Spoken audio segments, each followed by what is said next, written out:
All right, I'm trying to stay focused, folks, because after the show, we post, Sam cuts all these up, does separate recordings, and you can go to fetchernews.com and you can click on any county, Union, Towns, Fannin, Gilmer, Pickens, you name it, Dawson. You can click on any county and you can scroll over news, and when it pop up, hit news, and you'll have a pop-up of all the categories. If you go to politics, you can find these individual segments every single day. Okay, now we're going to go to Sanctuary City in just a minute. I want to do a short clip right now here. Sanctuary cities. I think this has all been a game plan. And let's put this together first. And this is really not a joke to me. Hillary Clinton wears purple in symbolic message to America during concession speech. Remember that concession speech wearing purple? Okay. Now, how many pictures did I send you purple of Hillary? 3. Well, let's go with one of them. What we got? Let me put my glasses on. Now, don't move so fast until I can go, all right? Okay, let's leave it there. That is the lovely Miss Hillary Rodham Clinton wearing her purple and her pedophile island visiting husband, Bill Clinton. Why the hell do I always have to explain this to everybody? I mean, why?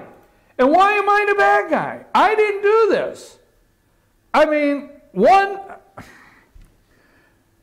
you know, it's like Fantasy Island. Deplane, boss, deplane. I will get to it in a minute, all right? I will get to it in a minute. That website is, I think what happens is anytime you put in Bill Clinton visit pedophile island on a Google search, if you're on there too long, they find out that you're trying to get information and they freeze that website. That's my conspiracy theory moment of the morning. All right, anyhow, so Bill there with his purple tie and Tim Kaine wearing his purple tie. This is the night that they had to come to this is a concession speech. Remember, Cheese Pizza Podesta had to come out that night and say, we're not leaving till every vote is counted, and it's important that Americans get all their votes counted. Remember that one? So she was allegedly, I'm using the word allegedly so I can say what I want. So allegedly she was too drunk, angry, and throwing a fit in the back. She was having a fit in the back and throwing things and screaming and cussing and yelling to actually come to the podium to concede that night to the new president. Oh, here we go. Why am I the bad guy? Clinton wearing purple in his... Bill Clinton took twice as many flights on pedophile island billionaires Lolita Express than previously reported. This came from the Daily Caller. We're going to try to remind you things on a daily basis as the media is trying to erase your memory. This comes from the Daily Caller, Derek Hunter. Jeffrey Epstein, the billionaire pedophile, he is. I'm going to tell you something. I'm going to throw these glasses across the room. I am not jumping on board with all of these things with conspiracies. I do not do that, but I read everything. I read everything so I can be aware of what's out there, okay? So I understand with Pizzagate. Let me just touch on this third rail for a minute. I understand with Pizzagate, every time that comes up, immediately there's the shutdown team. And the shutdown team, the media, the Podesta, the Soros, all of these people immediately go in to shut this down, squash this, squash this. 60 Minutes did a story the other night on the Cosmo Pizza, fake news, the whole thing, not true. And this guy that went to Cosmo Pizza broke down the door looking for pedophiles. All right, seriously, on the Pizzagate. All right, so just saying, okay? Just saying. But every time something that surrounds Cheese Pizza Podesta, okay? Every time something surrounds that, the group comes out and smashes that story. Now, I don't know. Folks, I don't know if it's true. I don't. I just read everything. If it's moving, I read it. But I don't come and report it till I vet it. So I don't bring you fake news. So that's why I've not done the major Pizzagate in your face. And I'm not doing it this morning. But let's not forget that these people, you Google right now, State Department pedophile. See what you get. Google it. These people are disgusting. They're absolutely disgusting, and they don't want you to know about it, and they want you to think that these are these upstanding citizens that want the best for illegal immigrants in a city somewhere. Folks, these are disgusting, low-life, cesspool people. You better wake up. Jeffrey Epstein, the billionaire pedophile, he went to court for it. There's a young lady that was been on the plane who was accused of keeping underage girls as sex slaves on his private island, was long known to be friendly with former President Bill Clinton. The extent of the relationship, however, has never been made clear, but new records indicate the former leader of the free world was much cozier with Epstein than originally known. Okay? Records obtained by Fox News show Clinton was a much more frequent flyer on the registered sex offenders infamous jet than previously reported, with flight logs showing the former president taking at least 26 trips aboard the Lolita Express. So folks, every time they do a story about something being pedophile surrounding these people, why is the media so quickly to dismiss it? They're a cesspool. Anyhow, that wasn't the direction I was going, but I couldn't pass it up. I just despise these people. All right, anyhow, let's get back to the lady in purple. So she wears purple. To wear purple was a strategy decision, not only the color of royalty, but also the color of mourning. Now, here is the reasons for wearing purple. Hillary Clinton arrived in her signature pantsuit look, only this time with regal purple lapels. Bill Clinton showed a solidarity with a purple tie. Purple is the color with multiple meanings. Not only is it the color of royalty, and that's who they think they are, but it's also the color of mourning. The deep color is also one of wisdom and dignity. Holy smokes, wisdom and dignity. Two characteristics that Secretary of State represented at the podium. Hillary Clinton was undoubtedly the most qualified person to be president of the United States. However, a majority of Americans were ready to go in another direction. Her dignity and grace throughout. Grace. Her concession speech was alignment with her color choice. Folks, red and blue. Give me some more of her purple. Oh, there's another lovely looking purple, right? So you got another one? There's another shot. Hill sporting the ponytail in purple. Okay, Secretary of State days. Don't make me look at her any longer. Now, this is kindly out there. But folks, don't forget, this is a little bit of symbolism. They have a message on every single thing these people do. And purple is the color you get when you mix red and blue. You get purple. And that's why every election cycle says that these states are turning purple. And they are. Because they are out to get the 6th district, and they're out to turn these states purple. And whether you realize it or not, even in the most red states we have, slowly are we shrinking what a true conservative is, and the color purple is coming into play. I'm going to take a brief break. I'm going to come back, and we're going to go into sanctuary cities, and I'm going to say, hey, folks, Ferguson was practice. I'm your host, BKP. Oh, don't forget, we're going to Blue Ridge tomorrow, right, Sam? And don't forget, folks, please, we want to tell you, you see this card up here. We're going to go to Blue Jeans Pizza. They're asking you, the Business Association, the Downtown Blue Ridge Business Association is saying, please excuse the dust. They're doing a great job on the East Main Street project there at Blue Ridge. But they're asking you, they're open all the businesses on East Main Street are open for business, and please excuse the dust. You'll see that on our card. It will be a Blue Jeans Pizza tomorrow morning. Hey, Ken, if you're watching, I want a pizza. And I don't want a breakfast pizza. I want pepperoni extra cheese. Take us to break.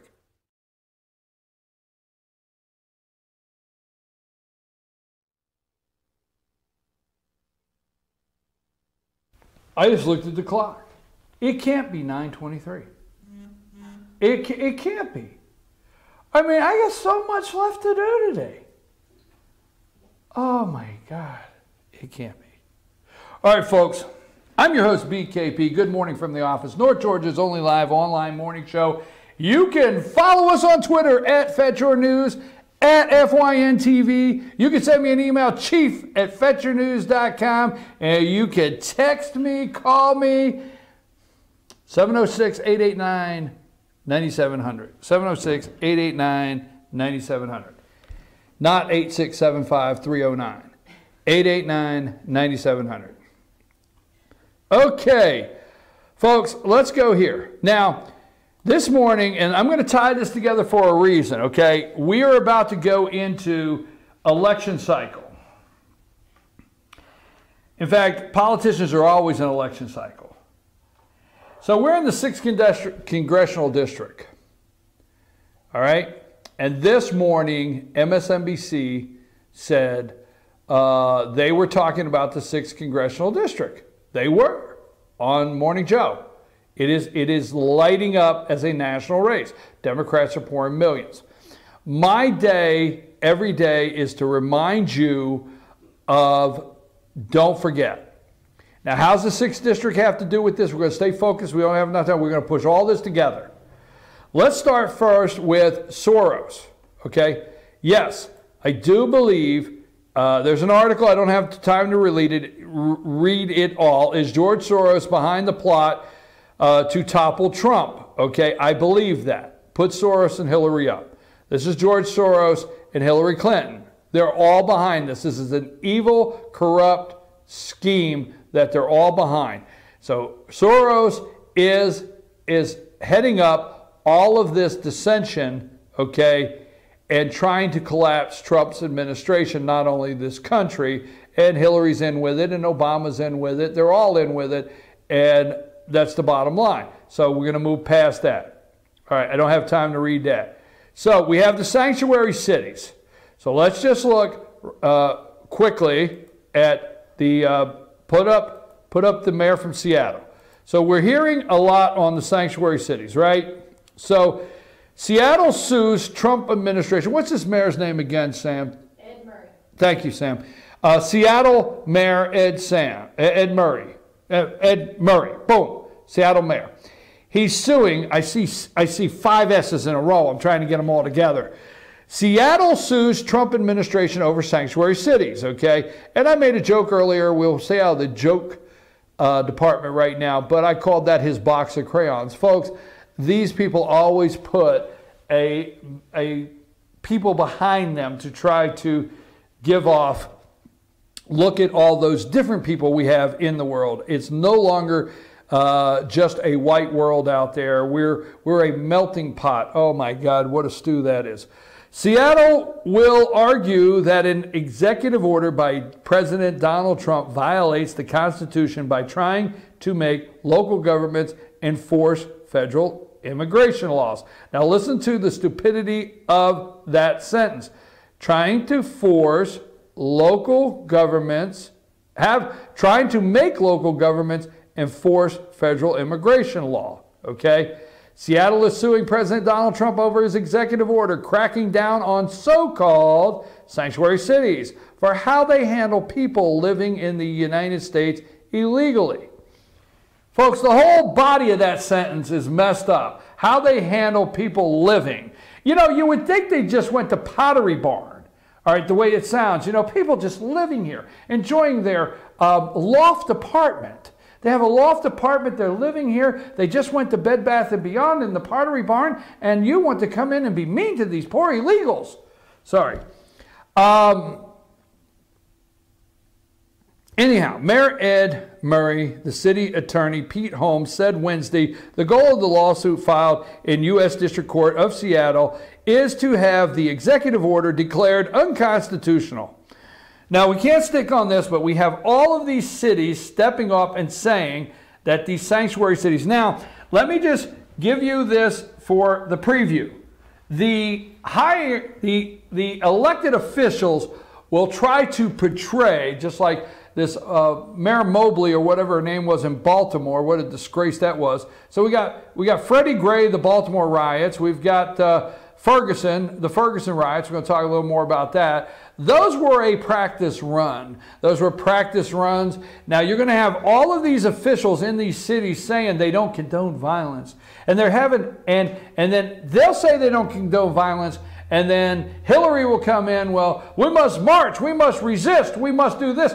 They will send these messages that are conflicting. Basically, they have code words. So it's like the bat signal, okay? And no better coming from than the old bat Hillary, okay? The old bat sends out a signal, or Soros, they send out a signal, massive emails, and the bat signal goes out and they hear the word resist. Oh my God, they all stop. Did you get the code? Did you get the code? Resist at 12 o'clock, resist, okay? So they know their code words, and then they will come to the microphone and the podium and saying, we do not want to see our city burn. But unfortunately, the Trump administration has brought all this on us, okay? When you see the riots. They will start telling you that the federal money is going to be withheld from law enforcement. Oh my God, we can't take it away from law enforcement, all right? Yes, we can. We can take it away from anybody we choose. You get so many grants in these cities. Now, don't get law enforcement and law enforcement confused. What do I mean by that? Don't be sitting in your little county today and see your chief of police. Yesterday, I'm going into Ingalls, right? And who comes through the parking lot? You know, East LJ Chief of Police Larry Callahan roll down the window. Hey, BKP. Hey, Chief Callahan. Don't get that confused. Don't get your local or your law enforcement confused with their law enforcement. Don't. Because first of all, you have police commissioners that are appointed by the mayor, which are liberal whack jobs as far as they could go. So be careful with the narrative that's getting ready to come out that Jeff Sessions and Donald Trump are trying to hurt law enforcement just when they need the most help. See, they didn't need the most help when Loretta Lynch was there and Eric Holder. Law enforcement didn't need the most help. They needed a study to see how they could best have a better relationship with the community they serve. Oh my God, do I have anything to throw? That's what they wanted, a better relationship. The whole, remember the federal government, the Department of Justice did a whole internal report on these. There's a committee and everything. So don't get confused on law enforcement versus law enforcement. Now, if law enforcement says they will not support ICE and help clean these gangs out of their city, then obviously they don't want to. So it's going to the streets. That's my prediction this morning. Now, let's not forget Ferguson. Show me my Ferguson slides.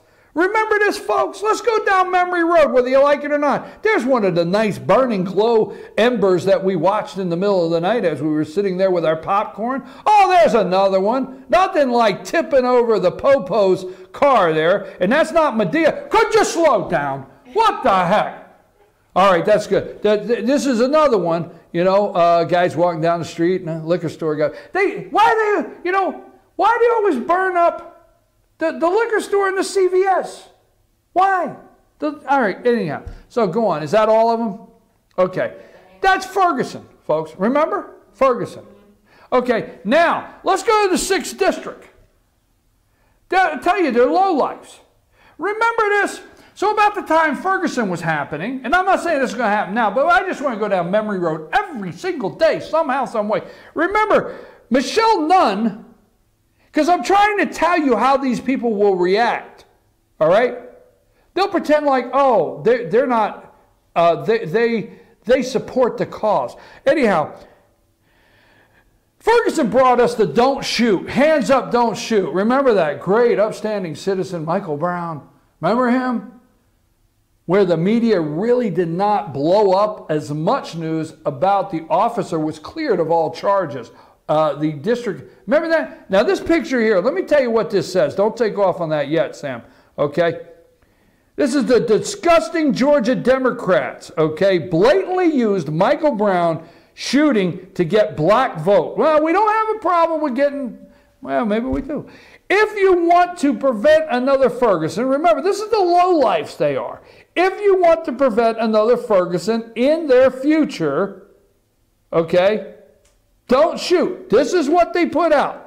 The Democrat Party, on August 9, 2014, an unarmed 18-year-old African-American named Michael Brown was fatally shot 6 times and killed by a white police officer. His body was left in a pool of blood in the street for hours. Ferguson, Missouri population at 67% African-American, but the city's mayor, 5 of 6 of its 6 county city council members, and 94% of the police force are white. What are we going to do about it? This came out in Georgia, folks. There's a reason I'm going down this road, because this is one of those shows you're going to have to go back to the tape later on, okay?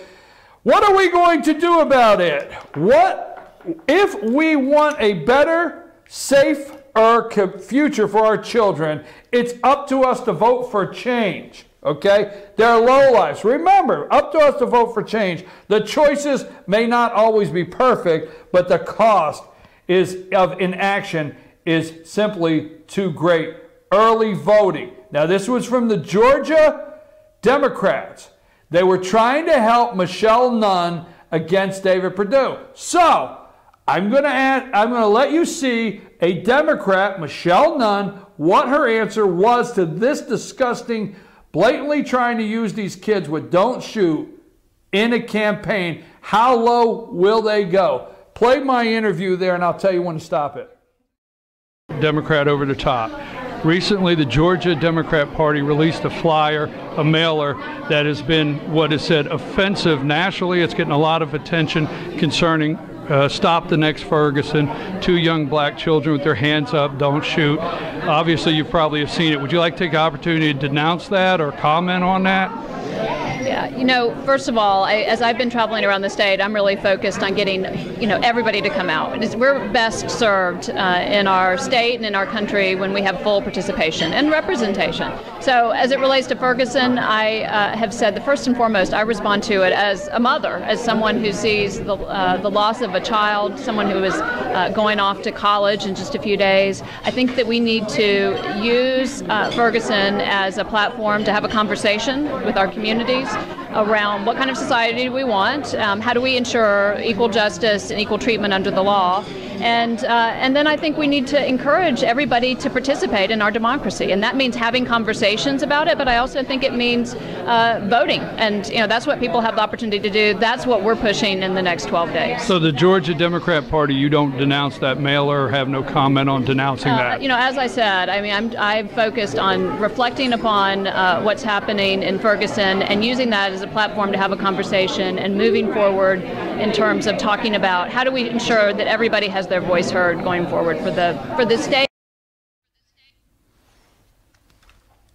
A platform to have a conversation, would not denounce. The Democrat would not, Michelle Nunn, denounce that disgusting flyer, would not denounce it.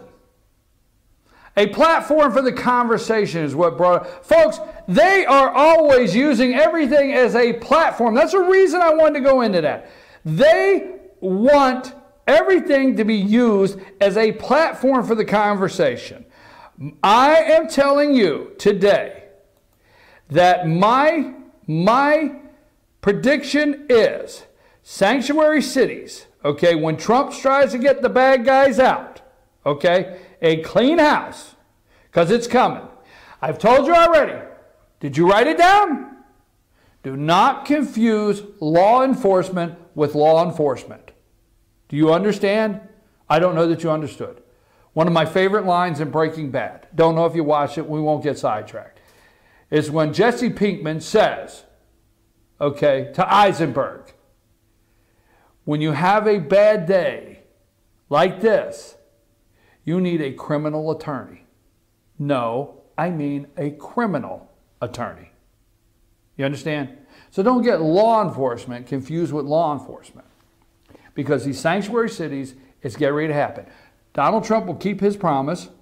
He will go in and clean these gangs out. And they're going back to Mexico or Guantanamo. He will not be afraid of the media. He will not be afraid of what happens.